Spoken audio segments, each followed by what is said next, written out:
एक ब्राह्मणवादी जज के ऊपर जूते फेंके गए। और जूता फेंकने का जो मामला है वो अब इसे नया नहीं कह सकते, क्योंकि इससे पहले गवई साहब पर जूता फेंका गया।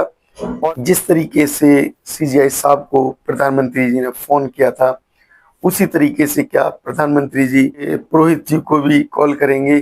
क्या उनको कहेंगे कि अभी जो क्रोध में उस जो व्यक्ति ने ऐसा कुछ किया है, आपको धैर्य रखने की जरूरत है। सभी साथियों को जय भीम, जय भारत। मैं अरुण कुमार, आप देख रहे हैं अम्बेडकर प्राइम चैनल। साथियों, कुछ दिन पहले सुप्रीम कोर्ट सीजीआई गवई साहब पर जूता फेंका गया। और जूता जो फेंकने का जो मामला था, और वो वकील के द्वारा किया गया। गुजरात के अहमदाबाद कोर्ट के अंदर सिविल एवं सत्र अदालत में मंगलवार को अचानक अफरा तफरी मच गई। यहाँ एक शिकायतकर्ता ने गुस्से में आकर अतिरिक्त प्रधान न्यायाधीश MP पुरोहित पर अपने दोनों जूते फेंक दिए। अब सोचिए किस तरीके से अभी लोग बाग जो है ये एक्टिविटी कर रहे हैं, क्योंकि सुप्रीम कोर्ट में घटना जो घटी थी उस पर किसी तरीके का ना तो दिल्ली पुलिस ने संज्ञान लिया था और ना ही अमित शाह जी ने या मोदी जी ने। अब जो घटना घटी, ये घटना जो घटी है ये ब्राह्मण के साथ हुई है। एक ब्राह्मणवादी जज के ऊपर जूते फेंके गए। और जूता फेंकने का जो मामला है वो अब इसे नया नहीं कह सकते, क्योंकि इससे पहले गवई साहब पर जूता फेंका गया। और अब ठीक उसी तरीके की जो घटना जो घटित हुई वो अहमदाबाद कोर्ट के जो है न्यायाधीश के साथ हुई, और वो भी मुख्य न्यायाधीश हैं। अब सोचिए किस तरीके के जो घटना को अंजाम दिया जा रहा है, क्या इस तरीके की घटनाएं करके लोग क्या साबित करना चाह रहे हैं। अभी जब जो गवई साहब पर जूते फेंके गए थे तो लोगों ने खुशियां मनाई थी, उनका जो मजाक उड़ाया था, किस तरीके से सोशल मीडिया पर एक ट्रेंड चलाया था।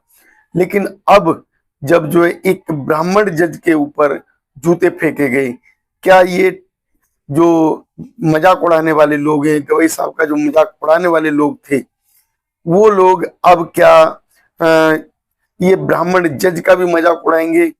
क्या ये पुरोहित जो जज हैं उनका भी मजाक उड़ाया जाएगा?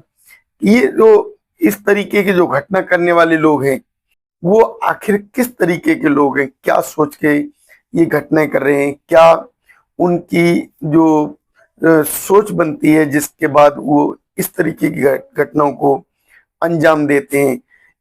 क्या इस तरीके की घटनाओं को रोका जा सकता है? क्या इस तरीके की घटनाएं अगर अमित शाह चाहते तो रोक सकते थे? क्या इस तरीके की घटनाएं जब सीजीआई साहब के ऊपर जो अटैक हुआ था उसी समय अगर उस जो वकील को कड़ी सजा दे दी जाती तो शायद इस तरीके की घटनाएं घटित होने से बचती। लेकिन अब जब एक ब्राह्मण जज के खिलाफ घटनाएं की जा रही हैं, आखिर मामला क्या है? मैं अब आपको बताता हूँ मामला क्या है। मामला क्या है कि मामला 1997 के एक मारपीट के मामले से शुरू हुआ था।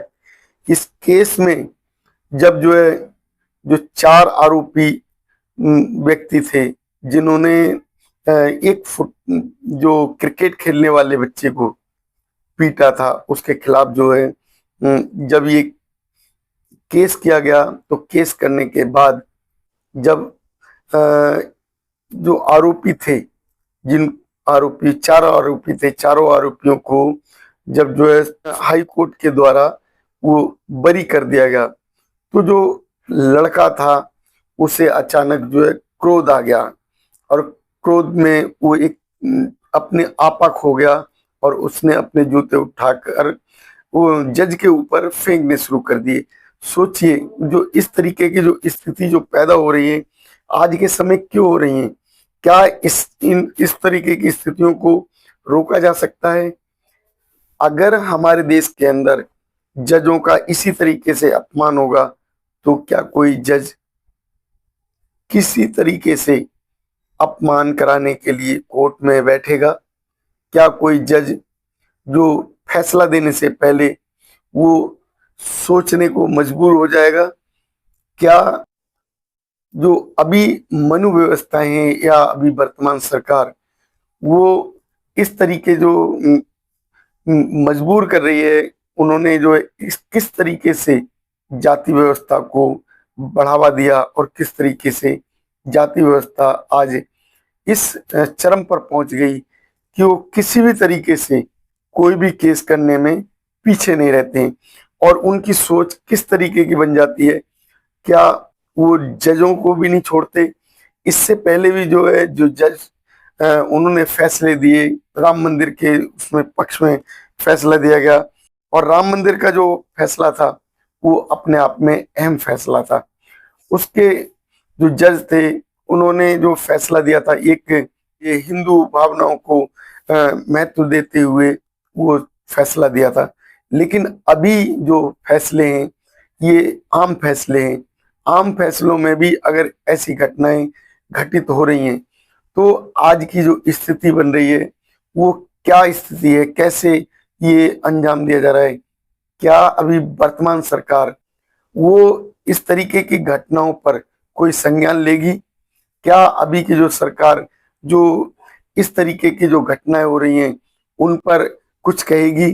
क्या अभी जो मोदी जी जिन्होंने सीजे गवई साहब को एक धैर्य रखने के लिए कहा था और उन्होंने कहा था कि जनता का ये आक्रोश है, क्या मोदी जी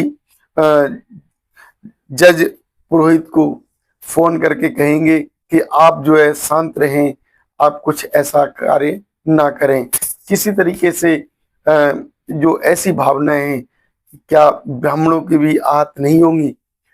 जो गवई साहब ने उस वकील को तो माफ कर दिया था, लेकिन क्या हमारे देश के सुप्रीम कोर्ट को, हाई कोर्टों को इस तरीके के जो है कार्य करने वाले लोगों के खिलाफ कोई एक्शन लेने की जरूरत नहीं थी? अगर इससे पहले समय रहते, अगर कोई ऐसा फैसला कोर्टों ने ले लिया होता, जजों ने ले लिया होता, तो शायद आज ये घटना घटित नहीं होती। अभी जो देखा क्या गया है कि सुप्रीम कोर्ट के अंदर इकलौते जो दलित जज हैं सीजेआई साहब, और उनके विरोध में जो अन्य जज अगर माने जाएं तो ब्राह्मणवादी व्यवस्था के हैं, वो जज चुपचाप रहे, उन्होंने किसी तरीके का कोई भी एक्शन नहीं लिया, क्योंकि जो एक जज के खिलाफ ऐसा कुछ एक्ट हुआ था और वो जज जो है एक दलित कम्युनिटी से आने के कारण, और उनके खिलाफ कोई एक्शन नहीं लिया गया। जो व्यक्ति मनुवादी थे, जो व्यक्ति वो सीजेआई साहब के ऊपर कमेंट कर रहे थे, और जो व्यक्ति जूता फेंकने का उसने कृत्य किया था, तो उसका परिणाम आज हमें देखने को मिल रहा है।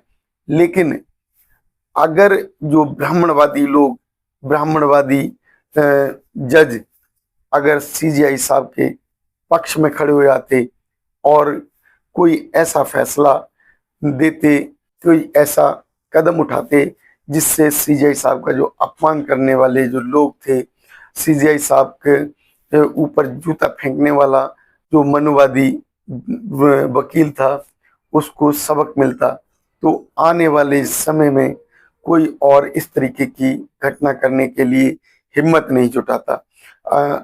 जो आज की जो व्यवस्था है वो एक मनु व्यवस्था के हिसाब से चलाई नहीं जा रही है और मनु व्यवस्था के हिसाब से कार्य करने की कोशिश की जा रही है। साथियों, आप लोगों की हमारी इस वीडियो पर क्या राय है? क्या अभी जिस तरीके से सीजेआई साहब को प्रधानमंत्री जी ने फोन किया था, उसी तरीके से क्या प्रधानमंत्री जी जज ये पुरोहित जी को भी कॉल करेंगे? क्या उनको कहेंगे कि अभी जो क्रोध में उस जो व्यक्ति ने ऐसा कुछ किया है, आपको धैर्य रखने की जरूरत है? क्या वो मनुवादी लोग जो पुरोहित जज के ऊपर कोई कमेंट करेंगे, जो मनुवादी लोग गवई साहब के ऊपर कमेंट कर रहे थे। आप लोगों की क्या राय है, हमें अवश्य बताएं। यदि ये वीडियो आपको पसंद आए तो वीडियो को शेयर करें। यदि आप लोग हमारे इस चैनल पर नए हैं तो चैनल को सब्सक्राइब भी करें। धन्यवाद। नमोदय। जय भीम साथियों।